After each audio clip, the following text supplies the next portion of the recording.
Hello विद्यार्थियों, स्वागत है आप सभी का हमारे यूट्यूब चैनल इजी मैथ पर। और आज फिजिक्स का जैसा कि एग्ज़ाम था और एग्ज़ाम में आप लोगों ने अच्छा से लिखा होगा, तो चलिए ऑब्जेक्टिव के आंसर को पहले हम लोग मिलवाते हैं। और देख सकते हैं स्क्रीन पे हमारे पास जो है सो सेट ई है, और सेट ई का पहला क्वेश्चन कहता है जब प्रकाश स्रोत और पर्दे के बीच की दूरी बढ़ा दिया जाए तो फ्रिंज की चौड़ाई। आप लोगों ने पढ़ा होगा कि फ्रिंज की चौड़ाई जो है घट जाती है, तो आप इसका मारे होंगे बी मारे होंगे, आप लोग बी इसका लगाएंगे, फ्रिंज की चौड़ाई घट जाती है। चलिए दूसरा क्वेश्चन की तरफ चलते हैं। क्वेश्चन नंबर 2 कहता है रेडियो सक्रियता का मात्रक क्या होता है। दोस्तों रेडियो सक्रियता का मात्रक आप लोगों ने लगाया होगा, रेडियो सक्रियता का मात्रक हो जाएगा क्यूरी। रेडियो सक्रियता का मात्रक हो जाएगा दोस्तों क्यूरी। चलिए क्वेश्चन नंबर 3 की तरफ चलते हैं। क्वेश्चन नंबर 3 कहता है कि निम्नलिखित में किसकी भेदन क्षमता सबसे अधिक होती है। आप लोगों जरूर लगाए होंगे कि भेदन क्षमता जो है सबसे अधिक होती है गामा किरणों की। निम्नलिखित में सबसे अधिक भेदन क्षमता किसकी होती है? गामा किरण की क्षमता होती है।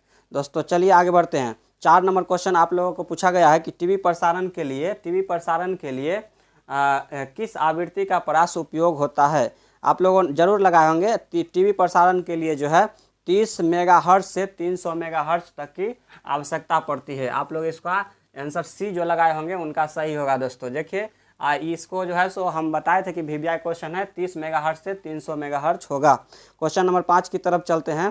क्वेश्चन नंबर 5 क्या कहता है कि किसी भी फ्रिंज की वर्ण विक्षेपण क्षमता निर्भर करती है। किसी भी फ्रिंज की वर्ण विक्षेपण क्षमता किस पर निर्भर करती है दोस्तों? तो इसका हो जाएगा प्रिज्म के कोण पर। ऑप्शन नंबर डी हो जाएगा दोस्तों। चलिए आगे बढ़ते हैं, क्वेश्चन नंबर 6 की तरफ चलते हैं। क्वेश्चन नंबर 6 हमारा क्या कहता है दोस्तों? देखिए क्वेश्चन नंबर 6 कहता है कि लेजर क्रिया के लिए आवश्यक है। लेजर क्रिया के लिए क्या आवश्यक है? तो लेजर क्रिया के लिए आवश्यक है आपका संख्या परिवर्तक। इसका हो जाएगा डी। लेजर क्रिया के लिए आवश्यक क्या है? संख्या परिवर्तक, यानी कि डी हो जाएगा इसका। तो जो लोग डी लगाए हैं उनका सही है। चलिए क्वेश्चन नंबर 7 की तरफ चलते हैं। क्वेश्चन नंबर 7 हमारे पास है। 7 नंबर कहता है प्रकाश अनुप्रस्थ तरंग है क्योंकि यह प्रदर्शित करता है। प्रकाश को अनुप्रस्थ तरंग की पुष्टि कौन करता है? तो इसका हो जाएगा प्रकाश का ध्रुवण। प्रकाश का ध्रुवण जो है प्रकाश के अनुप्रस्थ होने की पुष्टि करता है, तो इसका आंसर बी हो जाएगा दोस्तों। जो लोग बी लगाए हैं उनका सही है। चलिए क्वेश्चन नंबर 8 की तरफ चलते हैं। क्वेश्चन नंबर 8 क्या कहता है? देखिए परावैद्युतांक का ऐसा मात्रक होता है। तो जो लोग लगाए हैं ये कूलम्ब स्क्वायर न्यूटन प्रति मीटर स्क्वायर, यानी कि इसका आंसर हो जाएगा डी। कूलम्ब स्क्वायर प्रति न्यूटन मीटर स्क्वायर। तो परावैद्युतांक का मात्रक जो डी लगाए उनका सही है।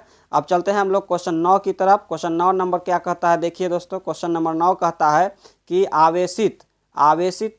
आवेशित संधारित्र पर कुल आवेश क्या होगा। तो आवेशित संधारित्र पर कुल आवेश क्या होगा? आप लोग संधारित्र पढ़े होंगे, एक पर प्लस चार्ज होता है, दूसरे संधारित्र पर माइनस चार्ज होता है, यानी कि 2 प्लेट होता है, कंडेंसिंग प्लेट और कलेक्टिंग प्लेट। तो प्लस माइनस चार्ज सेम रहता है, तो इसलिए आवेशित संधारित्र पर कुल आवेश हो जाएगा 0 हो जाएगा दोस्तों। सही लगा हुआ है, ऑप्शन ए हो जाएगा। तो चलिए आगे बढ़ते हैं 10 नंबर क्वेश्चन की तरफ। क्वेश्चन नंबर 10 देख सकते हैं आप लोग। चालक के अंदर इलेक्ट्रॉन की गति कैसी होती है? तो इसका हो जाएगा चालक के अंदर इलेक्ट्रॉन की गति जो है समरूप गति होती है।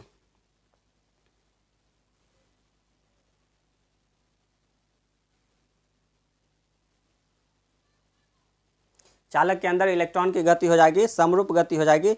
आगे बढ़ते हैं क्वेश्चन नंबर 11 की तरफ। देखिए क्वेश्चन नंबर 11 हमारा क्या कहता है?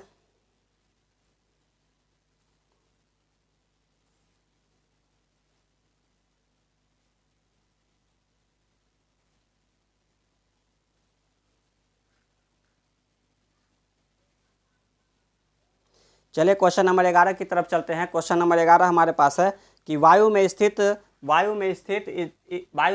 स्थिर इकाई धन आवेश से निकलने वाले संपूर्ण विद्युत फ्लक्स का मान होता है।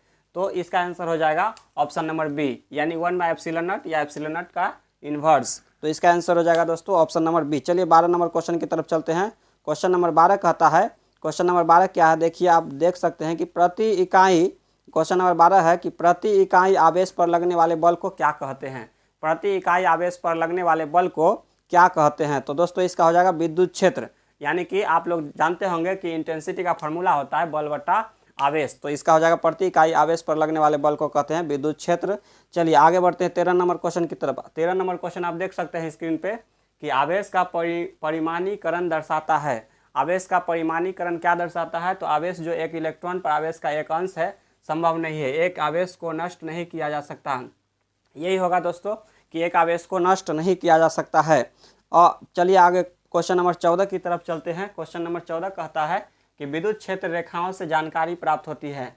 विद्युत क्षेत्र रेखाओं से क्या जानकारी प्राप्त होती है? क्षेत्र की शक्ति, आवेश की प्रकृति, दिशा, इनमें से सभी। तो इसका आंसर हो जाएगा इनमें से सभी। विद्युत क्षेत्र रेखाओं से जो है हमारे क्षेत्र की दिशा भी प्राप्त होती है, आवेश की प्रकृति भी प्राप्त होती है, धनावेश से निकलती है और ऋणावेश में प्रवेश करती है। आप लोगों ने जैसा जाना होगा। तो चलिए क्वेश्चन नंबर 15 की तरफ चलते हैं दोस्तों। 15 नंबर क्वेश्चन क्या कहता है आप देख सकते हैं। 15 नंबर क्वेश्चन कहता है कि 40 सेंटीमीटर फोकस दूरी का एक उत्तल लेंस है और 20 सेंटीमीटर फोकस दूरी का एक अवतल लेंस है। इनमें संयोजन की क्षमता डायोप्टर में क्या होगी? तो इसको आप निकाल लेंगे। फार्मूला है F बराबर F1 F2 बटा F1 प्लस F2, जहाँ पे F1 के जगह पे आप रख देंगे 40 सेंटीमीटर और F2 के जगह पे रख देंगे 20 सेंटीमीटर। तो इसका आंसर हो जाएगा 40 इंटू -20 अब बट्टा में हो जाएगा 40 - 20 यानी कि -800 अब बट्टा में हो जाएगा 20 यानी कि 20 × 80। ये आ गया हमारा चार डायोप्टर। इसको जब 100